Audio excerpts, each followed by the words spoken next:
সম্মানিত দর্শক, সবাইকে স্বাগত জানাচ্ছি চ্যানেল 9 এর আলোচনা অনুষ্ঠান আপনার মতে। এবং আজকের আলোচনা পুরোটা সময় জুড়ে আমি ফেরদৌসী আহমেদ থাকছি আপনাদের সাথে।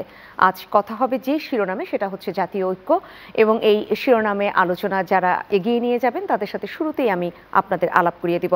আমাদের স্টুডিওতে আজ উপস্থিত হয়েছেন নাগরিক ঐক্যের আহ্বায়ক মাহমুদুর রহমান মান্না এবং রয়েছেন গণসংহতি আন্দোলনের প্রধান সমন্বয়কারী জুনায়েদ সাকি। আপনাদের দুজনকে স্বাগত জানাচ্ছি আজকের এই আয়োজনে। আমি মাহমুদুর রহমান মান্না আপনাকে দিয়ে আলোচনাটা শুরু করতে চাই। যেহেতু আমাদের শিরোনাম জাতীয় ঐক্য, সেই জাতীয় ঐক্য প্রতিষ্ঠার ক্ষেত্রে অন্তর্বর্তী সরকারের প্রধান উপদেষ্টা আপনাদের সাথে বৈঠক করেছেন এবং সেই জায়গায় নানাবিধ আলোচনা হয়েছে, যেটা আমরা গণমাধ্যমে পেয়েছি। সেই জায়গা থেকে নির্বাচন সামনে রেখে জাতীয় ঐক্য বা গণতান্ত্রিক প্রক্রিয়ার যে অব্যাহত রাখা, সেই চর্চা, আবার পাশাপাশি একটি জাতীয় সরকার, এরকম একটি ঘোষণাও এসছে যে সেটাও নাকি অনেক রাজনৈতিক দল চাচ্ছেন। একটু যদি সুস্পষ্ট করেন। জাতীয় সরকারের ঘোষণা তো কোনো জায়গা থেকে আসেনি। আমি আজকে সারাদিন এই প্রশ্নটা শুনছি, জাতীয় সরকার হচ্ছে, কিন্তু গণমাধ্যমে এটা এসেছে। জি না, গণমাধ্যম তো স্পেকুলেটিভ নিউজ করতেই পারে, সেটা করলে তারা করতে। আমাকে ফোন করেছে এরকম যে তো জাতীয় সরকার কি হচ্ছে, হঠাৎ কোথা থেকে আসলো এটা, বলে আপনাদের ওখানে আলোচনা হচ্ছে। কোনো আলোচনা হয় নাই, মানে আমাদের জাতীয় সরকার নিয়ে কোনো কথাই কেউ বলেননি, এটা বলার ব্যাপার না। কিন্তু গণ অধিকার পরিষদের সভাপতি নূরের নাম দিয়ে এটা বলেছেন, উনি বলেছেন, এটা উনি কন্টিনিউয়াসলি বলেন, সেরকম করে কালকেও বলেছেন। তো আমি তাকে বললাম যে কী ব্যাপার, আমি নিজে ভেবেছি কিন্তু অভ্যেসের মতো বলেই যাচ্ছ নাকি এরকম। তো হয় না, অনেক সময় আমরা একটা জিনিস যদি স্লোগান হিসেবে পপুলার করতে চাই তো বলতেই থাকি সেরকম করে বলা। ওইখানে এটা কোনো এজেন্ডা ছিল না। আর আলোচনাটা শুরু থেকে যেরকম করে প্রধান কী বলে উপদেষ্টা আদিলুর রহমান খান খুবই নিয়ন্ত্রণ করার চেষ্টা করেছেন। এতজন নেতা ছিলেন, 43টার মতো আমাদের পার্টি, বলেছে 2 মিনিটের উপরে না বলেন, না হলে সবাই তো বলতে পারবে না। সো মানে প্রায় সবাই ইন্টারাপ্টেড হয়েছে কথাবার্তা বলবার ক্ষেত্রে। সো ট্র্যাকের বাইরে কেউ যেতেই পারেননি এবং ওরকম করে কেউ যাননি। শেষে হয়েছে বিএনপি কথা বলেছে, বিএনপি জামাত দুটো বড় দল মনে করে সবাই একটু প্রিভিলেজ বেশি পায়, গভর্নমেন্টও দেয়, সেটা দিয়েছে। কিন্তু তাদের কথার মতো আমি বলবো একটা রেস্ট্রেইন ছিল। আর যে প্রশ্নটা আপনি করেছেন, এটাও আমি বলি, ধরেন আপনি একই সাথে নির্বাচন করছেন, 10টা দল নির্বাচন করছে, আবার 10টা দল ঐক্যবদ্ধ, এটা কীরকম করে হবে? হ্যাঁ, হতে পারে, যেটা কেউ এরকম করে ব্যাখ্যা করেছেন, এটা হচ্ছে ইউনিটি উইথ ডাইভার্জেন্স ও ইউনিটি ইন ডাইভার্জেন্স, যেরকম করে বলেন। এরকম তো হয়ই যে ঐক্য একটা আছে ব্রড, সেই ব্রড বেসড ইউনিটির মধ্যে আবার অনেকগুলো জায়গাতে ছোট ছোট ডিসইউনিটির পয়েন্ট আছে, সেটা নিয়েই আমরা ঐক্যবদ্ধভাবে চলছি। এটা সম্ভব যে নয় সেরকম না। এখানে প্রধান বিষয়টা যেহেতু জাতীয় স্বাধীনতা সার্বভৌমত্ব, যেরকম করে আলোচনার এজেন্ডাটা উপদেষ্টা প্লেস করেছেন, তাতে আপনি জাতীয় স্বাধীনতার প্রশ্নে ঐক্যবদ্ধ তো নিশ্চয়ই থাকবেন। সার্বভৌমত্ব বলেন, সিকিউরিটি বলেন, এই প্রশ্নগুলোতে যে কেউ আমাদের উপরে যদি সেরকম করে কোনো এনক্রোচ করে, কিংবা যেটা হয়েছে আগরতলাতে আমাদের হাই কমিশনে হামলা, ইনসিকিউরিটি একটা, তার এগেনস্টে আমরা সমগ্র জাতি তো আমাদের হাই কমিশনকে সিকিউরিটি দেওয়ার কথা বলবই। আমরা বলবোই এরা ডিপ্লোম্যাটিক নর্মসের বাইরে হয়েছে, ভারত সরকার এটা করা উচিত ছিল, সেটা সবাই বলেছেন। এবং সেই অর্থে আমি বলছি যে ওনার কলটাও খুব জাস্টিফাইড ছিল এবং আমরাও খুব পজিটিভলি রিপ্লাই করেছি যে আমরা এটার পেছনে ঐক্যবদ্ধ আছি। কিন্তু এটার পেছনে একটা কোনো পলিটিক্যাল মোটিভ নিয়ে এরকম করে করা হয়নি। ডক্টর ইউনূস এই বিষয়টা আমি বলি খুবই চমৎকার বলেছেন, বিশেষ করে তার সমাপনীতে যখন বলেছেন যে মানে আমরা ভয় পেয়ে গেছি বা আমাদের মধ্যে ডিসইউনিটির সুর আসছে বা অনেকে কনফিউজ হচ্ছে, এরকম কারণে আমি ডাকিনি। আমি আপনাদের ডেকেছি যে এরকম একটা ঘটনা ঘটেছে, আরেকবার আমরা সবাই মিলে জানিয়ে দিলাম আমাদের এই জুলাই আগস্টে যে ঐক্যটা ছিল, যেটা এখনও চলমান আছে, সেটা বহাল আছে এখন পর্যন্ত। এটাই হয়েছে, এর বেশি কোনো স্পিরিটের ব্যাপার আসে নাই। জি, আপনার কাছে আবারও ফিরবো। জুনায়েদ সাকি, সংস্কার, এটা অসংখ্যবার উচ্চারিত একটি শব্দ 5 আগস্টের পর থেকে বিশেষ করে, এবং সেই সংস্কারের জায়গাটাও মানুষের নানান ধরনের একটা বিভ্রান্তি কিংবা একটা দ্বিধা, শব্দ যেটাই ব্যবহার করি কিনা, কোন শব্দটা অনেক বেশি যৌক্তিক বা অনেক বেশি এখানে নির্বাচন করা উচিত, আপনি নিঃসন্দেহে সেটাও বলবেন। পাশাপাশি এটা একটু জানতেই চাই, নির্বাচনের আগে সংস্কার নাকি নির্বাচনের পরে গিয়ে সংস্কার, যৌক্তিক সংস্কার আবার জুড়ে দেওয়া হচ্ছে? ধন্যবাদ সবাইকে, সালাম এবং শুভেচ্ছা। মান্না ভাই তো মানে গতকালের যে প্রধান উপদেষ্টার সাথে রাজনৈতিক দলগুলোর যে আলোচনা সেটার বিষয়ে বললেন।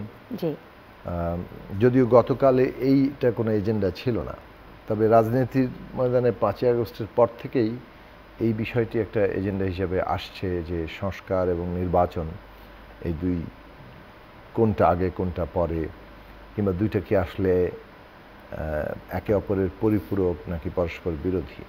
তা আমরা যেটা মনে করি যে সংস্কার এবং নির্বাচন কোনো পরস্পর বিরোধী ব্যাপার নয়।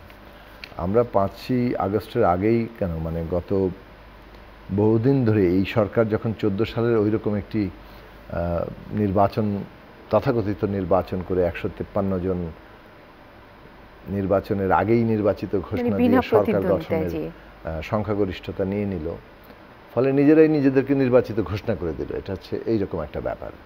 তো তারপরে এর আগেও যদিও লক্ষণটা পরিষ্কার হচ্ছিল 2011 সালে যখন তারা পঞ্চদশ সংশোধনী করে তত্ত্বাবধায়ক ব্যবস্থা বাতিল করে দিল, সেখান থেকে বোঝা যাচ্ছিল গতিমুখটা কোন দিকে যাবে।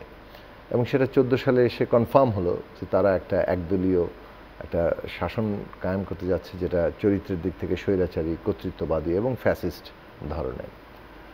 তো সেই শাসনের বিরুদ্ধে আমরা তখন থেকেই আন্দোলন করছি, আমরা দাবি তুলছি যে বাংলাদেশে এই ব্যবস্থার অধীনে আর একটি সুষ্ঠু নির্বাচন হবে না।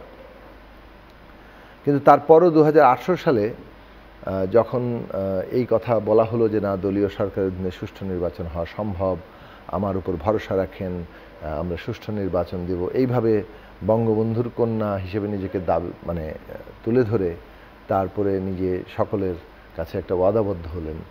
রাজনৈতিক দলগুলো সেই সময়ে তাদের সমস্ত সংশয় এবং সব কিছু রেখেই নির্বাচনে গিয়েছিল যে একটা চেষ্টা হিসেবে। কিন্তু তার সেই নির্বাচন তো আমরা দেখলাম মধ্যরাতের একটা ভোট ডাকাতির নির্বাচন, যেটাও বাংলাদেশের ইতিহাসে নজিরবিহীন। কেননা সব রাজনৈতিক দলের অংশগ্রহণে এইরকম একটি ভোট ডাকাতির নির্বাচন এর আগে এইভাবে হয়নি। ফলে আপনি 18 সালের ওই 30শে ডিসেম্বরের নির্বাচন, যেটা 29 তারিখ রাতে হয়ে গেল, তারপরে এটা এমনকি সকল বিরোধী দলের মধ্যেই, বিএনপির মতো এমন বড় দলের মধ্যেও এই জায়গাটি উপলব্ধি এসছে যে বিদ্যমান ব্যবস্থা বহাল রেখে আর কোনো সুষ্ঠু নির্বাচন সম্ভব না। ফলে এই রাষ্ট্র ব্যবস্থার একটা পরিবর্তন ঘটাতে হবে, এখানে প্রতিষ্ঠানগুলোর পরিবর্তন করতে হবে, আইনের সংস্কার করতে হবে, এবং সংবিধানেই যেহেতু একটা এই স্বৈরতান্ত্রিক কাঠামোর গুরুত্বপূর্ণ ভিত্তি, সবচেয়ে শক্তিশালী ভিত্তি, তার ক্ষমতা কাঠামো এবং যেভাবে এটাকে সজ্জিত করা হয়েছে, তাতে এটারও একটা গুণগত বদল লাগবে। ফলে আমাদের একটা নতুন রাজনৈতিক বন্দোবস্তে যেতে হবে, যে কথাটা আমরা বারবার বলেছি। কাজে এই যে উপলব্ধিটা অ্যাক্রস দি অপোজিশন, মানে লেফট টু রাইট সব ধরনের রাজনৈতিক দলের মধ্যেই কম বেশি এসছে, এবং সে অনুযায়ী সরকারের বিরুদ্ধে আন্দোলনের কথা বলা হয়েছিল যে এটা একটা গণ অভ্যুত্থান কিংবা গণ আন্দোলনের মধ্যে দিয়ে সরকারকে পদত্যাগে বাধ্য করতে হবে। এবং একই সাথে এটাও উঠেছিল যে কেবলমাত্র সরকার পতন নয়, শাসন ব্যবস্থাটা, অর্থাৎ পুরো ব্যবস্থাটার একটা বদল লাগবে, রাষ্ট্র ব্যবস্থার একটা বদল লাগবে। এবং সেভাবেই কর্মসূচিগুলো এসছে। কিন্তু আমাদের গণতন্ত্র মঞ্চের পক্ষ থেকে 14 দফা দেওয়া হয়েছে, বিএনপির পক্ষ থেকে 27 দফা দেওয়া হয়েছে, আমরা যুগপৎ আন্দোলনে 31 দফা সামনে নিয়ে এসেছি। ফলে যুগপৎভাবে যার যার অবস্থান থেকে প্রায় 63টি দল নির্বাচন বর্জন করেছে, এবং এই আন্দোলনের মধ্যে কম বেশি তারা যাদের যার যে সাধ্যমতো ছিল। ফলে এটা একটা গ্রাউন্ড তৈরি করেছে বাংলাদেশের পুরো সমাজের মধ্যেই, এবং সেটা নানাভাবে সেই আন্দোলনকে সরকার দমন করতে সক্ষম হলেও মানুষ কিন্তু 7ই জানুয়ারির এই তামাশায় অংশ নেয়নি। সেটা আমরা পুরো দিন যে বিরান ভূমি সেটা আমরা দেখেছি। ফলে জমিনটা প্রস্তুত হয়েছিল যখন কোটা সংস্কার আন্দোলন করে আমাদের ছাত্ররা সামনে না আসলো, এবং তার উপরে একভাবে অপমান করা হলো, তারপরে ছাত্রলীগ দিয়ে পিটিয়ে দেওয়া হলো, তারপরে হত্যা করা হলো, এবং তারপর নির্বিচার হত্যাকাণ্ড। পুরো জিনিসটা একটা অভ্যুত্থানের রূপ নিয়েছে, এবং এই অভ্যুত্থান এই পর্যায়ে গিয়েছে যে শেখ হাসিনা পদত্যাগই কেবল করেননি, পালিয়ে যেতে বাধ্য হয়েছেন। এখন এইটা বাংলাদেশের সামনে নতুন সম্ভাবনার জায়গা সৃষ্টি করেছে। যে কথাটা বলা হচ্ছিল যে আমরা আগে, শেখ হাসিনা তো পালিয়েছেন, স্বৈর শাসকের পতন ঘটেছে, কিন্তু এবার শাসন ব্যবস্থা বদলের কি হবে, এবং মানুষের মধ্যেই জন আকাঙ্ক্ষাটা তৈরি হয়েছে আমরা আর আগের শাসনে ফিরতে চাই না। ফলে এই যে নতুন বন্দোবস্ত, রাষ্ট্র প্রতিষ্ঠানগুলোর সংস্কার, আইনের সংস্কার, একটা গণতান্ত্রিক সংবিধান প্রতিষ্ঠা এবং নির্বাচন, এটা কিন্তু সবই বাংলাদেশের গণতান্ত্রিক উত্তরণের প্রক্রিয়ার এক একটা অংশে পরিণত হয়েছে। ফলে গণতান্ত্রিক উত্তরণ যখন আপনি বলবেন তখন সবগুলো জিনিসই বলতে হবে। এখন প্রশ্ন হচ্ছে যে কোন সংস্কারগুলো আগে হবে, কোনগুলো নির্বাচনের পরে হবে। এইটা একটা আমরা বলেছি বিশেষত সরকার গঠনের পর থেকে, অন্তর্বর্তী সরকার গঠনের পর থেকে, যেটা একটা কনসেনসাসের ব্যাপার। এখানে কোনো একটা পক্ষ যদি বলে যে না আমরা যা বলছি তাই হতে হবে, সেই বাস্তবতাটা অন্তর্বর্তী সরকার গঠনের পরে আর থাকেনি। ফলে রাজনীতির ক্ষেত্রে যত পক্ষ আছে, শিক্ষার্থী, রাজনৈতিক দল, শ্রেণী পেশার অংশীজনরা, সবারই একটা কনসেনসাসের মধ্যে দিয়ে আমাদের একটা জায়গায় পৌঁছাতে হবে, কি কি সংস্কার আমরা করতে পারছি, তার জন্য কি পরিমাণ সময় লাগবে, এবং নির্বাচনটা কবে নাগাদ আয়োজন করা যাচ্ছে, এই রোডম্যাপটা আমরা চাচ্ছি। এখন নির্বাচন চাওয়া মানে রোডম্যাপ চাওয়া মানে আগামীকাল নির্বাচন চাওয়া না, যেদিনই নির্বাচন হোক, কিন্তু রোডম্যাপ, নির্বাচনের সময়সীমা, এইটা রাজনৈতিক স্থিতিশীলতার জন্য দরকার। এই কথাটা গতকালকেও একভাবে উঠেছে, এর আগেও আমরা বহুবার বলেছি, এবং সরকারকে এই কথাটা আমরা বারবার বলতে থাকবো, কেননা আমরা দেখছি তো যে একটা রাজনৈতিকভাবে এই রোডম্যাপ আসলে নদীর গতিমুখটা বলে দিতে পারবে। যেমন করে 2011 সালে একটা নদীর গতিমুখ দেখা গিয়েছিল বা মানুষ দেখতে পেয়েছিল। মাহমুদুর রহমান মান্না, আপনাকে এই জায়গাটায় শুনতে চাই, যৌক্তিক সংস্কারের ব্যাপারটা বারবারই আসে, যে কোন সংস্কারগুলো নির্বাচনের আগে দরকার, এবং সেই জায়গায় আসলে কতজন, বা আমি যদি বলি কতগুলো রাজনৈতিক দল মোটামুটিভাবে তাদের প্রস্তাবনার ক্ষেত্রে অনেক বেশি ঐক্যমত্যে পৌঁছাতে পেরেছে, বা বসা হয়েছে কিনা এতটা? ওরকম করে তো বলতে পারবো না, আসলে বসা হয়নি। বসা যেমন ধরেন আমাদের যে জোট আছে গণতন্ত্র মঞ্চ, এটাও যে আমরা এটা নিয়ে খুব ভালো করে বসেছি এবং আমাদের ঐক্যমত্যের জায়গায় এবং ডিফারেন্সের জায়গাগুলো চিহ্নিত করেছি, সেরকম না। সরকার পতনের আগে পর্যন্ত আমরা 31 দফাতে একমত হয়েছিলাম। সেই একমত হওয়াটা হচ্ছে আবার ওই যে ইউনিটি উইথ ডাইভার্সিটির মতো, জানি যে সব জিনিস অ্যাকোমোডেট করা যাবে না, যতদূর সম্ভব কম্প্রোমাইজ করে একটা সহমর্মিতার মধ্যে দিয়ে আমরা একটা কম্প্রোমাইজ ফর্মুলা ওখানে দিলাম। কিন্তু পরিবর্তনটা হবার পরে পটটাই বদলে গেছে। আমরা একদম এইরকম করে পরিবর্তনের ব্যাপার জানতাম না, যেখানে সরকারও বলছে আমরা তো তোমরাই, আমরা বলছি সরকার তো আমরাই, এরকম একটা ব্যাপার হয়ে গেছে। তো ফলে এখন পরিস্থিতিটা একটু চেঞ্জ হয়েছে। আমি মনে করি ধরেন এতক্ষণ ধরে জনের সাক্ষী তো বললেন, উনি যেগুলো বলেছেন এগুলো আমাদের কথা বলতে আমাদের জোটেরই কথা, আমরা সবাই মিলে এটা বলি। তারপরে যখন আপনি ওই প্রশ্ন করেন যে এটা কতখানি চান বা যৌক্তিক মানে কতটা সময় লাগবে, সেখানে আমরা বলবো যে আমাদের প্রধান সমস্যাটা হয়েছে কি, যে আমাদের গণতন্ত্র হত্যা করা হয়েছিল, ভোট ব্যবস্থাটা ধ্বংস করে ফেলা হয়েছিল। আমরা চাই যে ওই ভোটের ব্যবস্থাটা নির্ভেজাল, ভালো, সবার কাছে গ্রহণযোগ্য ফিরে আসুক। আমরা চাই যে দেশে গণতান্ত্রিক বিধিবিধান ব্যবস্থা ফিরে আসুক। আপাতত আমি মনে করি, এটা একদম আমি আমার কথা বলছি, আমি মনে করি যে আমার সহকর্মী যারা আছেন তারাও এই ব্যাপারে খুব দ্বিমত করবেন না। ওই রকম একটা সবার কাছে গ্রহণযোগ্য নির্বাচন যদি আমরা অ্যাগ্রি করতে পারি যে নির্বাচনে দাঁড়িয়ে আমি গণতন্ত্রের সৌধটা বাড়াতে পারবো, তাহলেও হয় মিনিমাম। কিন্তু সেটাও মিনিমাম বললেও কিন্তু মিনিমাম না। একটা ভালো নির্বাচন করবার জন্য আপনার পুলিশকে মানুষ করতে হবে, আপনার বিউরোক্রেসি ঠিক করতে হবে। আর আপনি যখন ইলেকশন কমিশন বলেন তখন তো 5টা কমিশনার দেন, তখন একদম তৃণমূল পর্যায়ে ভোট যেভাবে হয় সব জায়গায় সংস্কার করবেন, সেটাও কিন্তু হিউজ হয়। কতদিন লাগবে এটা তো আমি বলতে পারবো না। আজকে পুলিশের মধ্যে যে ত্রুটিটা আছে, যে সমস্যা আছে, তারা যে ডিউটি করছে না, তারা যে কাজ ঠিকমতো করে না, বা প্রোঅ্যাক্টিভ তো নয়, এমনকি অ্যাক্টিভও নয়, তাদেরকে অ্যাক্টিভ প্রোঅ্যাক্টিভ করতে কি করতে হবে, কতদিন লাগবে, এইটা যারা ওই পুলিশদের কর্তা আছেন এখন তারা বলবেন, সরকার বলতে পারবে, আমি বলতে পারবো না। সিভিল ব্যুরোক্রেসির ব্যাপারে তাই, ইলেকশন কমিশনের ব্যাপারে তাই। ফলে আমি মাঝে মাঝে বিশেষ করে ধরেন বিএনপির নেতাদের সাথে দেখা হলে বলি যে ওরা যে আপনার কাছে টাইম চাই, আপনি তাদেরকে বলেন, আপনি বলেন কতদিন লাগবে, আপনি পুলিশ কতদিন ঠিক করতে পারবেন, পুলিশ না ঠিক হলে তো ভোট হবে না, আপনি যদি সিভিল ব্যুরোক্রেসিও ঠিক না করেন তো ভোট হবে না। তো ওগুলো করতে আপনাদের কতদিন লাগবে, তারপরে ভোট চাই। এরপরে কেউ যদি আমাদের তো একটা ভোটার লিস্টও করতে হবে যেটা সবার কাছে গ্রহণযোগ্য হয় বা প্রপার হয়, আচ্ছা ঠিক আছে সেটার জন্য কতদিন লাগবে বলেন। এই টোটাল হিসাব দেবে election commission and the government. তারপরে আমরা সেটা হিসাব করে দেখতে পারি তারা কি ঠিক করলো নাকি টালবাহানা করছে কি বেশি দিন থাকার ধান্দা করে, এগুলো আমরা তখন তাদের সাথে কথাবার্তা বলতে পারি। মোটামুটি আপনারা দুজনে স্পষ্ট করলেন মানুষ যতটা না সময় জানতে চায় যে নির্বাচনটা কবে হবে, সেটা তার থেকেও মানুষ যেই জায়গাটায় একদম দ্বিধাবিহীনভাবে চলতে চায় বা স্পষ্ট হতে চায় সেটা হচ্ছে যে স্থানীয় সরকার সে এর থেকে শুরু করে প্রতিনিধি নাই বিভিন্ন জায়গায়। তো আমার প্রতিনিধিকে আমি প্রতিনিধি পাচ্ছি না এলাকায়, যদি আমি একদম তৃণমূলেই চিন্তা করি আমি প্রতিনিধি পাচ্ছি না, সব জায়গাগুলো একদিকে ফাঁকা, সেইখানে এক ধরনের অসহায়ত্ব অভিভাবক শূন্য মনে হচ্ছে, আর একদিকে রাষ্ট্রীয় প্রতিষ্ঠানগুলো ঠিক না করে সঠিক প্রতিনিধি খুঁজে পাওয়া যাবে না, এই জায়গায় মানুষ আসলে একটু দ্বিধায় পড়েই যায়। তাহলে কোনটা আগে, ডিম না মুরগি, সেই অবস্থার মতো আপনি যদি এই জায়গাটা একটু যুক্ত করেন। না দেখুন, আমি মান্না ভাই সূত্র ধরে আবারও বলি, সেটা হচ্ছে যে এই যে উনি পুলিশের উদাহরণ দিয়েছেন এটা একটা উদাহরণ মাত্রই, এরকম অনেকগুলো বিষয় নিয়ে কথা বলা যায়। ফলে সরকারকে দুটো কাজ করতে হচ্ছে, একটা হচ্ছে দৈনন্দিন রাষ্ট্র পরিচালনা, যেটা করাই খুব কঠিন হয়ে পড়ছে। একটা দেশে 3.5 দিন সরকার ছিল না, পুলিশ পালিয়ে গেছে এবং সেই পুলিশকে ফেরত আনতে 2 সপ্তাহেরও বেশি সময় লেগেছে। তারপরেও তাদের কাজ করাতে করাতে এখন পর্যন্ত নানান রকম বাধা দেখা যাচ্ছে, সেনাবাহিনীকে মাঠে থাকতে হচ্ছে। এবং এই যে বাস্তবতাটা, এই বাস্তবতাটার পরিবর্তন না ঘটলে তো দেশের আইন শৃঙ্খলা পরিস্থিতির উন্নতি হচ্ছে না। এখন আপনি একটা বড় প্রশ্ন কিন্তু এসছে যে প্রায় 4 মাস হতে চলছে, মানে আজকে তো 5ই ডিসেম্বর, সেই অর্থে 4 মাস পূর্ণ হয়েছে সরকারের জন্য, আর 2 দিনের মাথায় 4 মাস হবে। তো এই সময়ের মধ্যেও আইন শৃঙ্খলা পরিস্থিতি নিয়ে কিন্তু অভিযোগ আছে।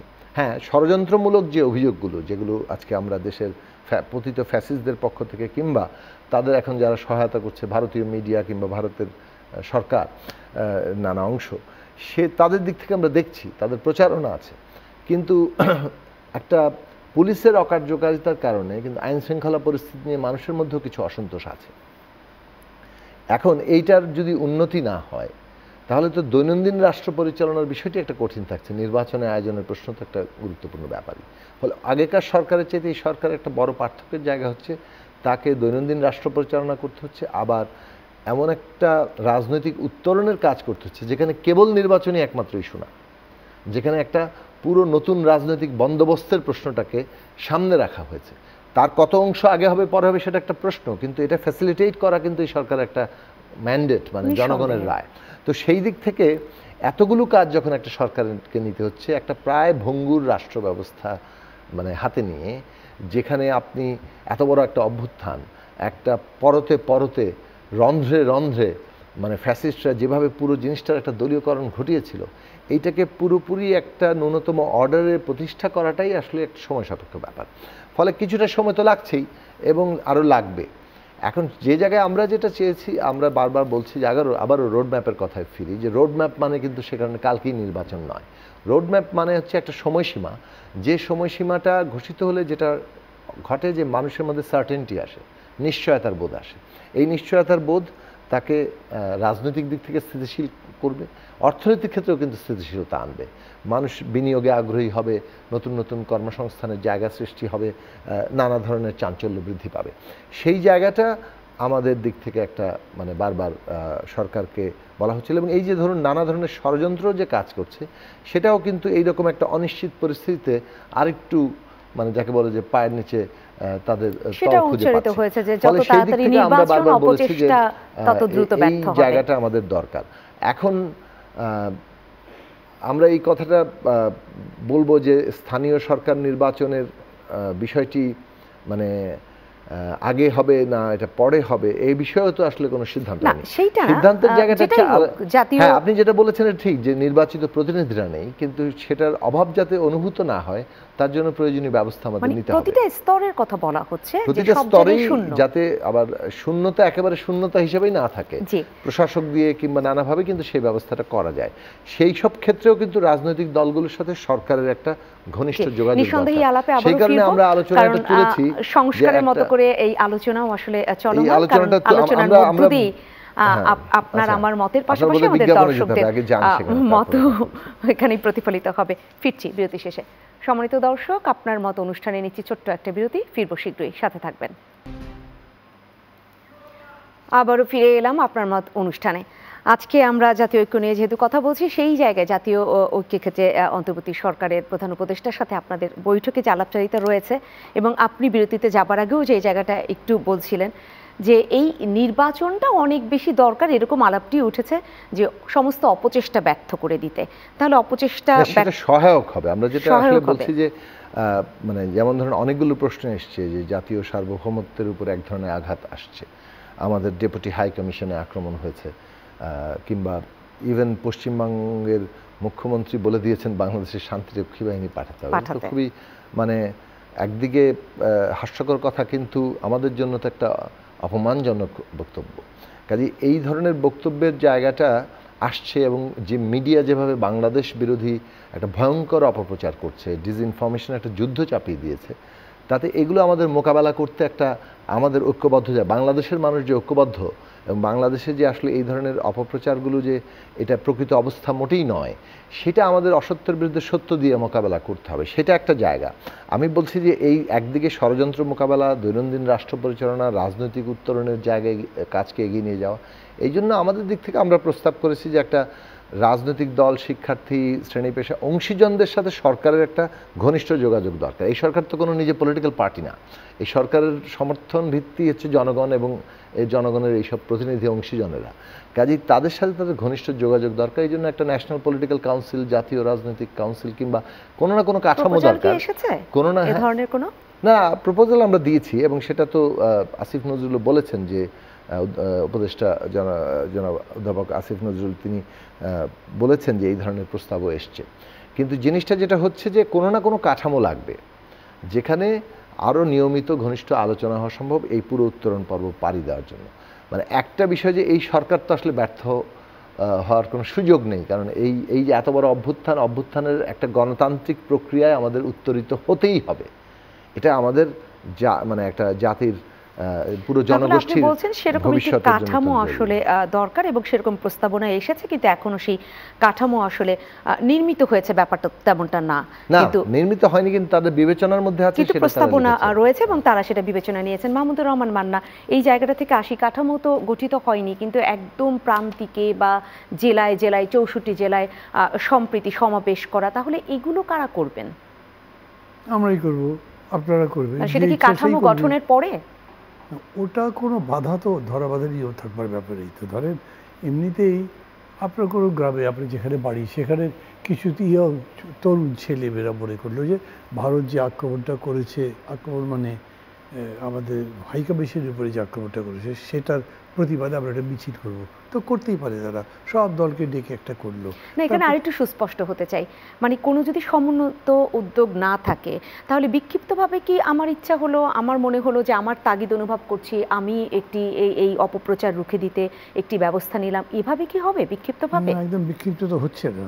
আমরা তো এগুলো বলছি যেটা হতে পারে, এটার উদ্যোগ নেওয়া যেতে পারে, এটা জাতীয়ভাবেই উদ্যোগ নেওয়া যেতে পারে, একটা দিন কিংবা প্রতীকী কোনো একটা সময় পালন করা যেতে পারে। এগুলো কিন্তু প্রস্তাবনার মধ্যে এসছে, এটা সিদ্ধান্ত আকারে আসেনি। কাজেই ওরকম নয় যে স্পোরেডিক যে যেরকম করে করুক, ওরকম করে আমি বলছি না। আমি বলছি যে হওয়ার ক্ষেত্রে কাঠামো নেই মনে করেন, কারণ কাঠামো করতে চাইলেই তো হলো না। সবগুলো পার্টি মিলে কাঠামো করে কি সোজা কথা নাকি?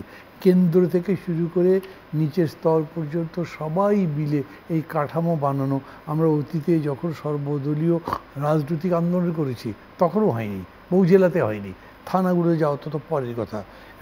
আমরা এখন পর্যন্ত বলছি কি যে এরকম একটা ঐক্য থাকতে হবে, সেই ঐক্যের একটা ম্যানিফেস্টেশন থাকতে হবে, এটা অনেকে বলছে। কিন্তু আমি আমার ব্যক্তিগত মত বলি, আমি মনে করি এটার কাঠামোগত যে বিষয়টা সেটা একটা। জোনায়েদ সাকি যেটা বলেছেন, আমি আগেও তো তার কথা শুনেছি, এখন শুনলাম, আপনি প্রপারলি নিয়েছেন কি না সেটার জন্য আমি কথাটা আরেকবার বলছি। সেটা হচ্ছে উনি বলছেন ধরেন একটা কাঠামো থাকলো যেটা রেগুলারলি মিট করতে পারে, বা নিজেদের মধ্যে যদি কোনো প্রয়োজন হয় তাহলে সহমর্মিতার, সহযোগিতার কিংবা কর্মসূচি গ্রহণের ক্ষেত্র নিজেরা প্রস্তুত করতে পারে। It is there. আপনি একটা জিনিসে বসবেন, কথা বলবেন, কেউ উদ্যোগ নিয়ে ডাকছে, সবাইকে খোঁজো কে কোথায় আছে, তারা একটা কাঠামো, সেটা কাউন্সিল বা যে নামে আপনি রাখেন, উনি তার কথা বলছেন।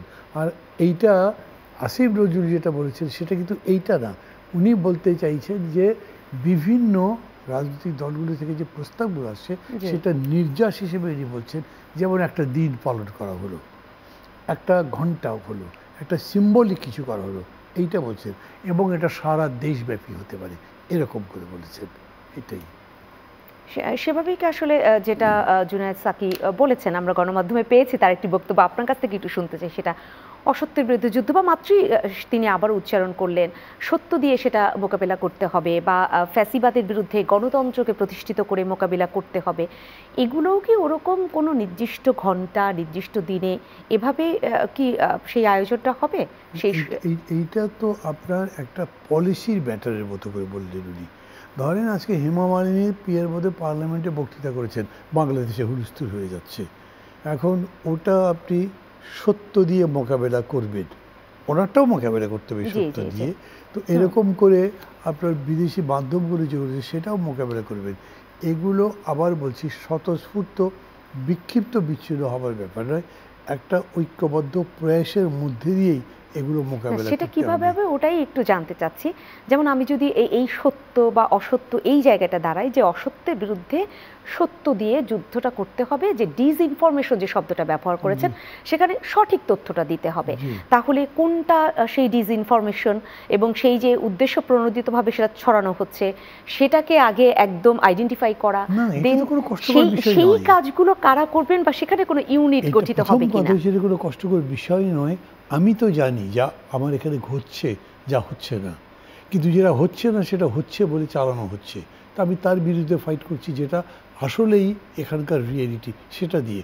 অসত্যের বিরুদ্ধে সত্যের লড়াইটা কি, যা এক্সিস্ট করে, যা বাস্তব, যা ঘটছে সেটা দিয়ে, যা ঘটছে না, যেটা বানিয়ে বলা হচ্ছে, যেটা বিভ্রান্ত হয়ে বলা হচ্ছে সেটা নয়, সেটাকে মোকাবেলা করে বলবার কথা।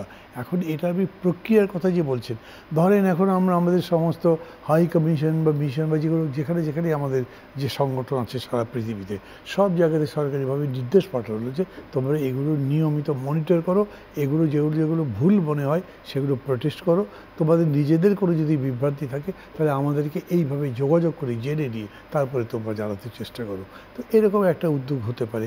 আবার ধরেন যে সর্বদলীয় কোনো কিছু যদি হয় তাহলে সেটাও সর্বদলীয় মিলে করতে পারে। আমি যদিও জানি না যে এরকম খুব সহসা হতে পারবে কি না, কারণ কালকে মিটিং শেষ হচ্ছে, আজকে কেউ কাউকে ফোন করে এইসব ব্যাপারে বলেছেন বলে আমি জানি না। মানে উদ্যোগ যখন হয়, স্পিরিট যখন হাই থাকে তখন কিন্তু ওটা প্রায় স্পন্টিনিয়াসলি মুভ হয়, ওরকম হচ্ছে না। ব্যাপারটা অতখানি গম্ভীর হয়তো নয়ও, কারণ আমরা তো মানে বলা যেতে পারে যে হিমবাহের টিপটা দেখছি, আমরা তো ভেতরটা আসলে জানি না কিন্তু কতদূর হবে। ইন্ডিয়া যেরকম করে একেবারে হাই কমিশনে গিয়ে হামলা করলো, এটা মানে দেশের উপর হামলার সাথে তুলনীয় কিনা, তারা তদ্দূর পর্যন্ত ভাবছে কিনা, ভাবলে তারা কি সুবিধা করতে পারবে নাকি, তাদের চিন্তা কি, এগুলো তো তাদের সাথে আমাদের কোনো মানে ইন্টারাকশন নাই। আমরা কিন্তু ইন্টারাকশন বন্ধ করার কথা বলছি না, আমরা বরঞ্চ তাদেরকে প্রতিনিয়ত এখানকার ফ্যাক্টগুলো দিচ্ছি, কিন্তু আমরা এই ব্যাপারে রেজলিউট থাকছি সবসময় যে আমরা কিন্তু ওই অসত্যের কাছে নত রাই হবে নত হব না। এবং এই যে বৈঠক, এই বৈঠকে আপনারও বেশ কিছু মানে যেটা আমরা গণমাধ্যমে পেয়েছি যে চুক্তির ব্যাপারে কথা বলেছেন, আসবো সেই চুক্তিতে। তার আগে জুনায়েদ সাকি আপনার কাছে আসতে চাই, যেহেতু আপনি এটা বলেছেন যে অসত্যের বিরুদ্ধে এই অসত্যের যুদ্ধটা সত্য দিয়ে মোকাবেলা, সেই জায়গাটায় কোনো কিছু আহ্বান যখন একজন ব্যক্তি জানান, আমি ভুল বলছি কিনা জানি না, শুধরে দিবেন, তখন তার মধ্যে ওই প্রক্রিয়াটা সহজীকরণের একটা ভাবনাও থাকে। নিঃসন্দেহে আপনার মধ্যে এই ভাবনাটা রয়েছে, কিভাবে হবে এই প্রক্রিয়াটা সহজ? দেখুন, আমার মনে হয় যে মান্না ভাই ইতিমধ্যে বলেছেন এই বিষয়গুলো, শুধু ব্যক্তিগতভাবে আমি না, মানে সবাই যারা আলোচনা করেছেন প্রায় বেশিরভাগ বক্তার মধ্যেই এই কথাটা এসছে যে মানে এখানে একটা ডিসইনফরমেশন, মিসইনফরমেশনের একটা প্রপাগান্ডা একটা ব্যাপকভাবে তারা চলছে। এখন তাদের সফট পাওয়ার হয়তো বেশি এবং সেটা তারা করছে। এখন সেটার বিপরীতে আমাদের দিক থেকে আমাদের যেটা করতে হবে যে ফ্যাক্ট চেকিং জায়গাগুলো ঠিক করতে হবে। ওরা একটা ইভেন্ট হয়তো করলো, সেই ইভেন্টটা ফ্যাক্ট চেকার দিয়ে দেখাতে হবে যে এটা আসলে রিউমার কিংবা একটা মিথ্যা প্রচারণা নাকি এটা সত্য। যদি রিউমার হয় তাহলে সেই ফ্যাক্ট চেকিং জায়গাগুলো প্রচারে নিয়ে আসতে হবে। এখন এই জিনিসগুলো যখন আমরা বারবার কেস বাই কেস করতে থাকবো, যে ধরনের ইভেন্ট দিয়ে কিংবা নানান রকম পোস্ট দিয়ে নানা ধরনের তথ্য দিয়ে তারা আসলে এই প্রোপাগ্যান্ডাটা ছড়াচ্ছে, সেগুলোকে মানে সেগুলো যে মিথ্যা সেইটাকে আমাদের সারা দুনিয়ার মানুষের সামনে হাজির করতে হবে। এবং এই ক্ষেত্রে আমাদের বাংলাদেশ সরকারের উদ্যোগ নিতে হবে, দেশের জনগণকে উদ্যোগ নিতে হবে, প্রবাসীদের উদ্যোগ নিতে হবে এবং এগুলো কোঅর্ডিনেশন দরকার। এটা যে একটা আমাদের জাতীয় প্রশ্ন এবং এই প্রশ্নে আমাদের প্রত্যেকের যে অংশগ্রহণ করা দরকার, কেননা বাংলাদেশকে ক্ষতিগ্রস্ত করার চেষ্টা করা হচ্ছে, বাংলাদেশের বিরুদ্ধে অপপ্রচার করা হচ্ছে, যা ঘটছে না সেটা প্রচার করা হচ্ছে। এটা তো প্রমাণিত হয়ে গেল দুদিনের মধ্যেই যে আপনার একটা চট্টগ্রামে একটা পতাকা, ভারতীয় পতাকাকে ইয়ে করা হচ্ছে, এটা কিন্তু আসলে এআই দিয়ে করা।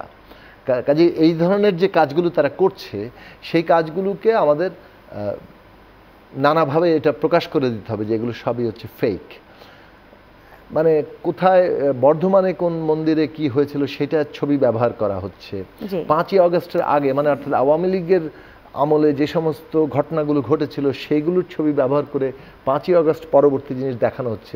এই বিষয়গুলোকে মানুষের সামনে সারা দুনিয়ায় তুলতে হবে বাংলাদেশের। এবং এটা তো একটা দিক, আরও অনেকগুলো বিষয় যে আমরা যেটা একটু আগে মান্না ভাই বললেন যে একটা দিন ডিক্লেয়ার করা, সেই দিন হয়তো 1 ঘন্টা কিংবা 2 ঘন্টা আমরা যে যেখানে আছি সেখান থেকে আমরা রাস্তায় নামতে পারি জাতীয় পতাকা হাতে।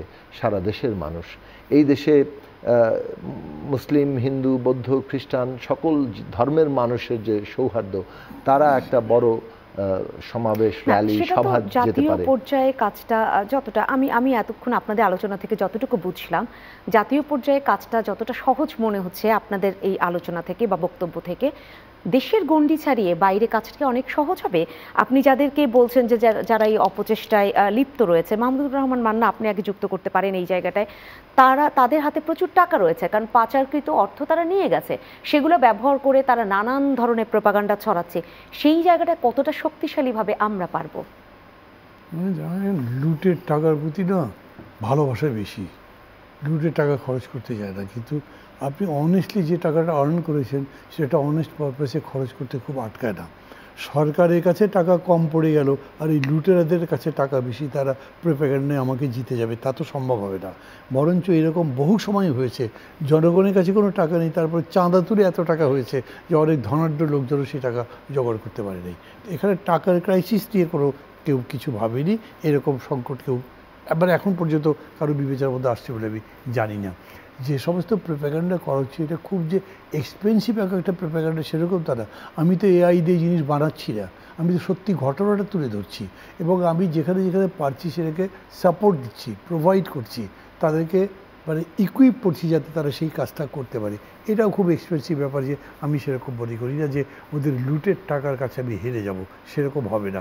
কিন্তু হ্যাঁ, এটা ঠিক যে যারা এই কাজটা করছে, যখন এটা একটা ভারতের মতো বড় দেশ, বড় বলতে সত্যিকার অর্থেই বড়, সে আপনার তার ডিজিটাল ওয়ার্ল্ডে বড়, সে ভিজুয়াল ওয়ার্ল্ডে বড়, সে সাইবার ওয়ার্ল্ডে বড়, মানে যেরকম করে বলেন আমাদের চেয়ে অনেক বড়, ইকোনমি অনেক বড়।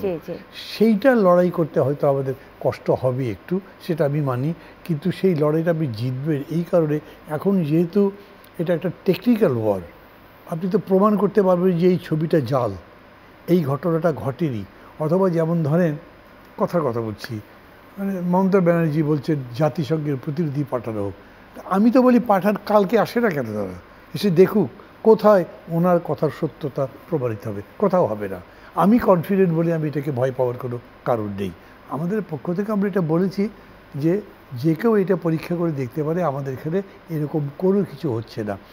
এখন সেটা কি আপনার হেমা মালিনী নাকি আপনার মমতা ব্যানার্জি নাকি তার চেয়ে বড় কোনো পলিটিক্যাল বা ফিল্ম স্টার বললেন, তাতে কিছুই আসে যায় না যদি তার মধ্যে সত্যতা বাস্তবতার কোনো ছোঁয়াই না থাকে। ওইটা আমার জন্য ভয়ের ব্যাপার নেই। কিন্তু আমি টেকনিক্যালি না মার খেয়ে যাই, আমি সেটা বুঝি কি না, আমি যোগ্যতা দিয়ে সেটা লড়াইটা করতে পারি কি না, এটা কিন্তু ঠিক যে আমার মনে হচ্ছে। আমি আপনার এখানে বলতে পারি, যদিও গতকালকে সেখানে বলতে পারি নাই বা যাই হোক বলা হয়ে ওঠে নাই, আমাকে বাইরে থেকে কেউ ফোন করেছেন, হচ্ছে এটা কি বলেন তো, এত কথা শুনছি। তার এই কথা আমাকে বলবার কথা না, উনি বাংলাদেশের লোক, তার বলবার কথা, আরে ভাই ওরা কী শুরু করেছে, আপনারা কী করছেন, এরকম বলেন নাই। ভাই হচ্ছে কি বলেন তো, এগুলো কি দেখছি সব, কারণ তারা আবার জানে যে আমাদের দেশে এই ধরনের সাম্প্রদায়িক সংঘাত দাঙ্গার ঘটনা ঘটেই নাই, এখনও ঘটে না। দেশের সাথে তো সবারই কম বেশি যোগাযোগ আছে, কিন্তু তার যারা আবার আত্মীয় স্বজন বন্ধু বান্ধব বা পরিচিত পৃথিবী ওখানে তার যেটা তৈরি হয়েছে তার মধ্যে তাকে সেটা তো জিততে হবে, সেইটা হয়তো এবং আপনি সেই সাহস বা সেই শক্তি যেটা বললেন যে অনেক বড় দেশ হলেও আমরা নানানভাবে তো শক্তি প্রদর্শন করতে পারি। চুক্তি নিয়ে যে আলাপটি ওখানে উঠেছে বৈঠকে, বলেছেন যে চুক্তিগুলো আসলে খোলাসা করতে হবে বা যেগুলো একদম সেই স্মারক রয়েছে সেই জায়গাটায় খোলাসা করলে কি কোনটা বেশি যৌক্তিক বা কোনটা আমাদের স্বার্থের একেবারে মানে অনেক বেশি দরকার নেই, সেগুলো কি বাতিল করবার কোনো প্রস্তাবনা আসবে? কেন আসবে না? আমি যদি দেখি যে একটা ধরেন অনেকগুলো চুক্তি সম্পর্কে তো দেশবাসী জানে না, এটা আমরা তখনও বলেছি। আমরা বলেছি সংসদে প্রেস করা হয়নি, এমনকি ধরেন যে প্রেসিডেন্টের কাছে গিয়ে যে ব্যাখ্যা করা হয় সেটারও একটা নিউজ বাইরে আসে, সেগুলোও আসে না। এও তো বহু কাজ হয়েছে। আমরা সবগুলোকে খোলাসা করতে বলছি।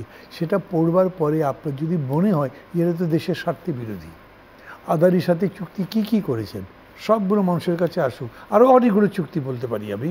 এই চুক্তিগুলো পড়বার পরে আপনার যদি মনে হয় যে এটা আমার দেশের স্বার্থের বিরোধী, তো আপনি কথা বলবেন না। আপনার যদি দেশপ্রেম ন্যূনতম থাকে, আপনি দেশের মানুষ যদি হন, দেশপ্রেম জিনিসটা তার কোনো বায়বীয় না। আপনি যেখানে থাকেন তার প্রতি একটা প্রেম এমনিতেই হয়। ওই যে বলেন একটা কুকুরকে বহুদিন ধরে পারলে তার প্রতি একটা ভালোবাসা জন্মে। আর দেশপ্রেম তো অনেক বড় মাপের জিনিস, সেইটা যখন দেখছি দেশের স্বার্থের বিরুদ্ধে তখন আমি বলতে পারবো তো নিশ্চয়ই এই অধিকার তো আছে আমার, এবং আমি এটা জাতি বৈষম্যবিরোধী ছাত্র আন্দোলনের প্রতিনিধি দলের সাথে বৈঠকেও যেহেতু এই ধরনের প্রস্তাবনা এসছে যে চুক্তিগুলো খোলাসা করা হোক, সেহেতু নিঃসন্দেহে আমরা আশা এটা করতেই পারি যে এটা খোলাসা করা হবে খুব অল্প সময়ের মধ্যে। অসংখ্য ধন্যবাদ জানাচ্ছি আপনার বক্তব্যের জন্য। বিরতি নিচ্ছে। সম্মানিত দর্শক, আপনার মতো অনুষ্ঠানে নিচ্ছি ছোট্ট একটা বিরতি, ফিরবো, সাথেই থাকবেন। সম্মানিত দর্শক, আবারও ফিরে এলাম আপনার মতো অনুষ্ঠানে। আজ কথা হচ্ছে জাতীয় ঐক্য শিরোনামে। জুনায়েদ সাকি, আপনার কাছে আবারও ফিরবো এবং সেই জায়গাটায় অপচেষ্টা নিয়ে যখন কথা হচ্ছিল তখন আরেকটি বড় ভাবনা মানুষের মধ্যে যেটা কাজ করছে যে বা এটা কিন্তু বিভিন্ন জনের সাথে, আমি যদি বলি বৈষম্য বিরোধী ছাত্র আন্দোলনের যে প্রতিনিধি দল তাদের সাথে অন্তর্বর্তী সরকার প্রধান উপদেষ্টা বৈঠক করেছেন বা রাজনৈতিক দলগুলোর সাথে ধর্মীয় নেতাদের সাথে বারবারই উচ্চারিত হয়েছে জুলাইয়ের গণ অভ্যুত্থানকে নস্যাৎ করে দেবার একটা চেষ্টা বা সেটাকে খাটো করে দেখবার চেষ্টা, এই অপচেষ্টাটা বিশেষ করে হচ্ছে। সেই জায়গাটায় জুলাই গণ অভ্যুত্থান যেটা নিয়ে অনেক আছে, গণ অভ্যুত্থান না বিপ্লব, এই আলোচনাটা অনেক দিন ধরে হয়েছে, কিন্তু এইটাকে যদি সত্যিকার অর্থে বিপ্লবের রূপ দিতে চাই আমরা, যে সেটা রাজনৈতিক হোক, সামাজিক হোক বা একদম জাতীয় বিপ্লব, তাহলে আসলে কি কি করণীয় রয়েছে? দেখুন, এই সংজ্ঞায়নের পার্থক্যে এখন একটা লম্বা আলোচনা আমি না যাই কোনটা অভ্যুত্থান কোনটা বিপ্লব। মানুষের আকাঙ্ক্ষাটা কি হয়েছে, আমরা সেখানে কিভাবে যেতে পারি। যেটা ঘটে গেছে সেটা হচ্ছে যে আমরা মানুষ একটা নতুন রাজনৈতিক বন্দোবস্ত চায়, পুরনো ব্যবস্থাটায় ফিরতে চায় না, একটা গণতান্ত্রিক বাংলাদেশ চায়। এটা হচ্ছে কমন মিনিমাম চাওয়া। এর বাইরেও আরও অনেক চাওয়া আছে, মানুষ আরও অনেক দূর প্রসারিত হতে চায় যার যার মতাদর্শ অনুযায়ী।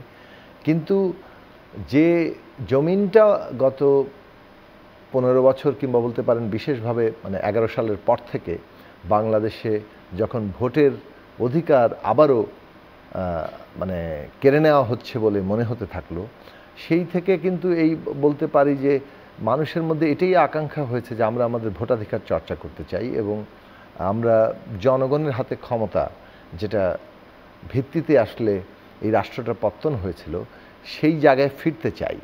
কিন্তু বারবারই দেখা যায় যে ক্ষমতার কাঠামোটা এমন, ক্ষমতায় যারা বসে তারা জনগণের কাছ থেকে তাদের এই কর্তৃত্বটা কেড়ে নেয়। জনগণের হাতে আর ক্ষমতার কেন্দ্র থাকে না, ক্ষমতার কেন্দ্র কতিপয়ের হাতে চলে যায়, তারা জনগণের উপর ছড়ি ঘোরায়, প্রভুত্ব করে।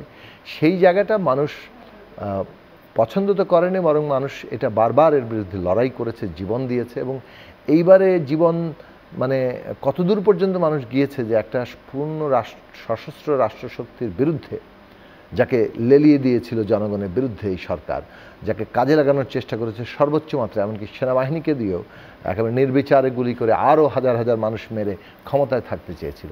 1600-র উপরে মানুষ মৃত্যুবরণ করেছে, 50,000-এর উপরে মানুষ আহত, মানে গুরুতর আহত, 500 জনের উপরে মানুষ সম্পূর্ণ অন্ধ হয়ে গেছে, বহু জনের চোখে মানে খুবই মারাত্মকভাবে জখম হয়েছে। তো এই যে একটা আপনি ভলিউমটা চিন্তা করতে পারেন যে কি পরিমাণে লাখে লাখে মানুষ, কোটি মানুষ এই প্রতিবাদে নানাভাবে অংশ নিয়েছে। এই যে মানুষের উত্থান, এই উত্থানটা একটা রাজনৈতিক পরিণতিতে যেতে হবে।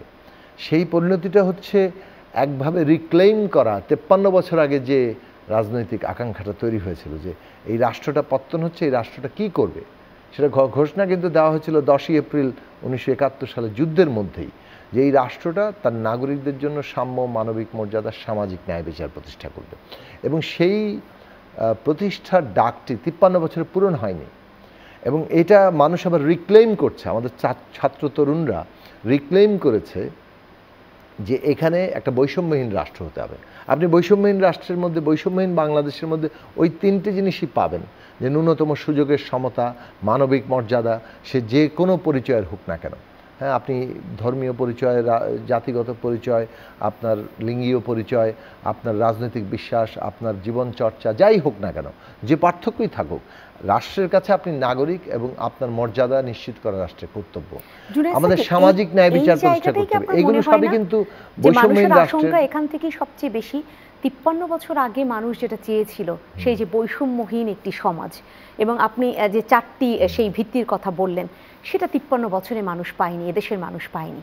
তখনই মানুষের মনে আশঙ্কাটা তৈরি হয়, তাহলে এবার যে এই যারা পাবে কিনা, এটা এই আশঙ্কাটা আছেই, আশঙ্কাটা আছেই। এবং সে কারণে মানে আমাদেরকে ওই জায়গাটাতে যেতে হবে। যাওয়ার ক্ষেত্রে বাংলাদেশের একটা তাৎপর্যপূর্ণ অগ্রগতি আছে, যে যারা এই লড়াইটা করেছে, মানে আপনি ওই যেটা বললাম যে অ্যাক্রস দি বিরোধী দল, মানে তার মধ্যে বহু মতাদর্শিক পার্থক্য সত্ত্বেও তাদের মধ্যে কিন্তু এই ফ্যাসিস্ট ব্যবস্থা, মানে ফ্যাসিস্ট শাসকের পতন এবং ব্যবস্থা বদলের একটা আওয়াজ নানানভাবে উঠেছে। এবং বড় দল হিসেবে বিএনপি কিংবা অন্যান্য রাজনৈতিক দল, যেমন আমাদের দল গণসংহতি আন্দোলন কিংবা আমাদের গণতন্ত্র মঞ্চ, আরও অনেক রাজনৈতিক দল, তারা এই প্রশ্নটা তুলেছেন যে আমরা একটা গণতান্ত্রিক ব্যবস্থায় যেতে চাই। তার সুনির্দিষ্ট কর্মসূচি কিন্তু সামনে এসছে, যে কী ধরনের পরিবর্তনগুলো আসলে গণতান্ত্রিক ব্যবস্থাটা প্রতিষ্ঠিত হবে। সেইখানে হয়তো পর্যাপ্ত নয়, ফলে আমি মনে করি যে গণ অভ্যুত্থান আরও মানুষের আকাঙ্ক্ষাটাকে, তার স্বপ্নের সীমাটাকে আরও বাড়িয়ে তুলেছে। এবং সেইটা আগামী নির্বাচন বলেন কিংবা এই সংস্কার প্রক্রিয়া বলেন, তার মধ্যে রাজনৈতিক দলগুলোর সামনে একটা চ্যালেঞ্জ, যে তারা এই মানুষ জন আকাঙ্ক্ষাটাকে কতটা পূরণ করতে পারবে, সে নিয়েও মানুষের মধ্যে রাজনৈতিক জায়গা চলবে। এটা তো মানে একটা গণতান্ত্রিক ব্যবস্থা, অনেক দল আছে, অনেক মত আছে, এবং সেইখানে তো একটা প্রতিযোগিতার জায়গা তো আছেই। জনগণকে জয় করে যারা সামনে যেতে পারবেন তারাই হয়তো হবেন, কিন্তু ন্যূনতম একটা পরিবর্তনের ব্যাপারে কিন্তু ঐক্যমত্য তৈরি হয়েছে। সেই জায়গাটা থেকে আমরা আশাবাদী হতে চাই যে এই পরিবর্তন ন্যূনতম মাত্রা আমরা অর্জন করব। কতগুলো বিষয়ে দ্রুত জাতীয় ঐক্যমত্য তৈরি হচ্ছে, যে কীভাবে নির্বাচন হবে, পার্লামেন্টের ক্যারেক্টার কীরকম হবে, কাঠামো কী হবে, বিচার বিভাগ কীভাবে আলাদা কাজ করবে, সরকারের জবাবদিহিতা কীভাবে তৈরি হবে, গণমাধ্যমের স্বাধীনতা কীভাবে থাকবে, মানবিক মর্যাদা, সামাজিক ন্যায় বিচার, উভয় অর্থে। ন্যায় বিচার প্রশ্নটি একদিকে, সামাজিক ন্যায় বিচার যখন আমরা বলি সেটা অর্থনীতির ক্ষেত্রে, অন্যদিকে কিন্তু আদালতে যে ন্যায় বিচার পাওয়া, সেই জায়গাটাতে। এবং সে কারণে আমরা বলছি যে জুলাই আগস্ট এবং 15 বছরে যে গুম খুন লুটপাট, এগুলোর বিচার হওয়া দরকার। ন্যায় বিচারটা মানে প্রতিষ্ঠা হলে আমাদের নতুন বাংলাদেশের যাত্রার ভিত্তিটা ওই ন্যায় বিচার হবে। সেই জায়গায় আমরা পৌঁছাতে চাই, এবং সেই ক্ষেত্রে এটা যদি আমরা করতে পারি, অভ্যুত্থান আমাদের গণমানুষকে একটা মানে দারুণ, মানে যাকে বলে যে বন্ধনে ঐক্যবদ্ধ করবে। মানে অভ্যুত্থানের মধ্যে যখন জনগণের প্রত্যেকটি অংশ নিজেকে খুঁজে পাবে, এটা আমরা বারবার তুলছি কিন্তু আমাদের বর্তমান সরকারের কাছে, যে গণ অভ্যুত্থান হয়েছে, এখন গণ অভ্যুত্থানে অংশগ্রহণ করেছে মানুষ বহুভাবে। এখন যারা অংশ নিয়েছে তারা তো চাইবে যে তাদের যে দাবি দেওয়া, তাদের যে সংকট জীবনের, 15 বছর ধরে যা দাবি রাখা হয়েছে, সেগুলো কিন্তু তারা তুলতে চায় এবং তুলছেও, নানাভাবে আসছে। ফলে কোনটা ষড়যন্ত্র এবং কোনটা জনগণের ন্যায্য দাবি, এই দুটাকে আমাদের আলাদা করতে পারতে হবে। যদি আমরা সবই ঢালাওভাবে ষড়যন্ত্র বলি, তাহলে একটা বড় সমস্যার জায়গা হবে যে মানুষ ভাবতে থাকবে যে এই অভ্যুত্থানে তা আমার দাবি আদায় হচ্ছে না, আমি তো কোনো কিছু পাচ্ছি না। ফলে সমাজের বিভিন্ন অংশ যাতে এটা কোনোভাবে এই অনুভব না করে যে তারা আসলে আবারও কেবলমাত্র কতিপয় ক্ষমতায় চলে আসলেন, মানুষ বোধহয় ঠিক জায়গায় আসতে পারছে না। সেটা অনুভব করতে চায় না, কিন্তু সমাজের সব অংশই যেটা অনুভব করতে চায় সেটাও আসলে প্রতিফলন কতটা পাওয়া যাবে, কারণ সেই জায়গাটাই মানুষের শঙ্কাটা, যে না শঙ্কা আছে, কিন্তু শঙ্কাটা দূর করার জন্য আমরা কিন্তু বারবার সরকারের কাছে বলছি, এবং এটা তো একটা চলমান প্রক্রিয়ায়। এই সরকার অনেকগুলো জায়গায় দূর করবে, ভবিষ্যতের সরকার যারা আসবে নির্বাচনের মধ্যে দিয়ে তারাও দূর করতে চাইবে এবং আন্দোলনও চলবে। কারণ এটা হচ্ছে সমাজে কোনো একটা জায়গায় যে শেষ হয়ে যায় না, মানে কোনো মানে চূড়ান্ত কিংবা অ্যাবসলিউট প্রাপ্তি বলে তো কিছু নাই। আপনি আপনার যে লক্ষ্য নির্ধারণ করছেন, আশু জায়গাগুলো হয়তো পাচ্ছেন, আরও পথ আপনি এটার সীমানাটা আরও প্রসারিত হচ্ছে, আপনি আরও জায়গায় যাবেন, এটাই স্বাভাবিক নিয়ম। কিন্তু আমরা যে ন্যূনতম প্রাপ্তির জায়গা জনগণ পাবে, তার জীবনের স্বস্তি, তার জীবনের স্বাধীনতা, তার জীবনের মর্যাদা, তার জীবনে বেঁচে থাকার ন্যূনতম রসদ, আমাদের সন্তানরা একটা ভালো শিক্ষা ব্যবস্থার মধ্যে গড়ে উঠবে, যেখানে একটা জাতি গঠনের জনগোষ্ঠী, একটা পুরো শিক্ষিত জনগোষ্ঠী হয়ে উঠবে। আমাদের এখানে ছেলেমেয়েরা লেখাপড়া শেষ করে বিনা তদবিরে, বিনা ঘুষে চাকরি পাবে মেধা অনুযায়ী, এই যে জায়গাটা, এগুলো প্রতিষ্ঠা করা আমাদের দরকার। আমাদের দেশে ব্যবসা বাণিজ্য বাড়বে এবং তার অনুকূল পরিবেশ আমরা তৈরি করতে পারব। প্রকাশিত হতে শুরু করেছে। আমি মনে করি যে অনেকগুলো জায়গাতেই আন্তরিকভাবে কাজ করার চেষ্টা করছেন এই সরকার। কথা বললেন, শিক্ষা যদি বলি, বাজার ব্যবস্থা বলি, সেই শেয়ার বাজারের কথাও যদি বলি, সব কালো হাতগুলো উঠে যাবে, এরকম ব্যাপারগুলো। কালো হাত আমি সব উঠে যাবে রাতারাতি সেটা আমি বলছি না, মানে কিন্তু আমরা সেটা করতে চাই। এখন ধরুন এই সরকারের উপরে আমরা আস্থা রাখতে চাই, তারা আন্তরিকভাবে কাজগুলো করবেন, যতটা পারবেন তারা এগিয়ে দিয়ে যাবেন। সেইটা হচ্ছে তাদের একটা কাজ, ভিত্তিটাও তারা নির্মাণ করা। কারণ তাদের একটা নির্বাচনী ম্যান্ডেট না থাকলেও জনগণের অভ্যুত্থানের একটা ম্যান্ডেট আছে। ফলে ওই জায়গায় আমি মনে করি যে কিছু বিপ্লবী মানে পদক্ষেপ নেওয়ার মতো, যাকে বলে সাহস বা দুঃসাহসও যদি বলি, সেটা তাদের দেখানো দরকার, যেখানে তারা অনেকগুলো জায়গায় পরিবর্তন আনবেন। এই যে ধরুন শেয়ার বাজারে মানুষের পকেট খালি করে ফেলা হয়েছে, প্রতারণার ভয়ঙ্কর জায়গা, এইসব জায়গায় ধরতে হবে। আমাদের অনেকগুলো অগ্রগতি হয়েছে, আমরা কিন্তু জানতে পেরেছি যে $500 বিলিয়ন একটা জিডিপি, প্রায় অর্ধেক টাকা পাচার করে দেওয়া হয়েছে। আপনি চিন্তা করতে পারেন, আসলে দৃশ্যমান হয়েছে, আপনি চিন্তা করতে পারেন। শেখ হাসিনা বড় বড় কথা বলেন, এত বড় একটা ভয়ঙ্কর মানে একটা অর্থনৈতিক ঘটনা ঘটে গেছে যে $500 বিলিয়ন যে অর্থনীতি, তার অর্ধেক টাকা, $250 বিলিয়ন এখান থেকে পাচার হয়ে গেছে। চলমান প্রক্রিয়া এবং আলোচনা হতেই হবে, তাহলেই হয়তো সমাধান খুঁজে পাবো। কিন্তু আজকে আমাকে শেষ করতে হবে। অসংখ্য ধন্যবাদ জানাচ্ছি জুনায়েদ সাকি আপনাকে। সম্মানিত দর্শক, আপনাদেরকেও অসংখ্য ধন্যবাদ। আপনারা ছিলেন আপনার মত অনুষ্ঠানের এতক্ষণের যে আয়োজন, আলোচনা সেখানে। এবং আজকে আমরা যখন শেষ করছি তখন জানিয়ে দিতেই চাই, আগামী রোববার থেকে বৃহস্পতিবার আবার প্রতিদিন রাত 10টায় প্রচারিত হবে আপনার মত অনুষ্ঠান। এই অনুষ্ঠানের মধ্য দিয়েই আলোচিত হবে বা প্রতিফলিত হবে আপনার মত। চোখ রাখুন দেখার জন্য চ্যানেল 9-এর পর্দায়।